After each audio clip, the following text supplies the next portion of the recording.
Shalom Bapak Ibu, bersama dengan kami dalam program 5 Menit Penuh Harapan, Damai Sejahtera untuk kita semua Bapak Ibu. Sekarang kita belajar setelah Allah berjanji kepada Abraham dan kita melihat isi perjanjiannya. Sekarang Allah kemudian berjanji kepada Ishak. Ishak adalah anak Abraham. Tetapi Allah ingin menegaskan lagi perjanjiannya kepada keturunan Abraham ini, yaitu Ishak. Dalam Kejadian 26 ayat 24, firman Allah berkata, "Lalu pada malam itu Tuhan menampakkan diri kepadanya serta berfirman, Akulah Allah ayahmu Abraham, janganlah takut, sebab aku menyertai engkau. Aku akan memberkati engkau dan membuat banyak keturunanmu karena Abraham, hambaku itu." Jadi perhatikan Bapak Ibu, kemudian sekarang Allah memberkati Ishak dengan memberikan janji persis seperti janji yang diberikan kepada Abraham. Yang menarik Bapak Ibu, Abraham masih hidup, tetapi kemudian Tuhan bergeser sekarang kepada Ishak. Ishak yang adalah anak perjanjian, kemudian dijanjikan oleh Allah. Nanti Bapak Ibu, ketika kemudian janji beralih kepada Yakub, Abraham masih hidup 15 tahun lagi. Jadi Abraham masih bisa melihat cucunya Yakub sampai usia kira-kira 15 tahun. Yang saya ingin Bapak Ibu perhatikan bersama-sama ada dua hal. Yang pertama Bapak Ibu, isi perjanjian Tuhan kepada Ishak mirip seperti janji Tuhan kepada Abraham Bapak Ibu. Bahwa Allah berjanji menyertai Ishak, kemudian Allah berjanji memberkati Ishak, dan Allah berjanji memberi Ishak keturunan. Jadi waktu itu Ishak 20 tahun sudah menikah dan belum mendapatkan keturunan, dan pada akhirnya kemudian mendapatkan keturunan juga Bapak Ibu yang dikasihi Tuhan. Jadi kalau Abraham 25 tahun menanti janji keturunan, Ishak 20 tahun mendapatkan keturunan.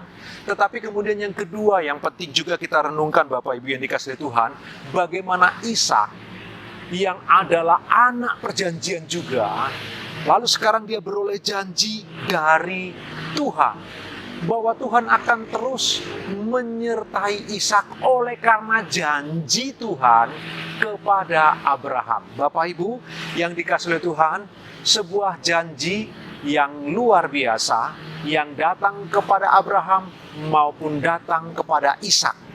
Lalu kemudian Bapak Ibu yang dikasihi oleh Tuhan, bukan hanya sampai di sana, bagaimana kemudian kita melihat Ishak ketika dia menantikan janji Allah, dia bergumul terutama tentang keturunan. Dia bergumul kepada Allah, dia tidak menyerong kanan atau kiri. Maksud saya, dia tidak seperti bapaknya yang ketika menanti janji itu Bapak Ibu kemudian mengambil hambanya sebagai istrinya. Sementara Ishak tidak demikian Bapak Ibu.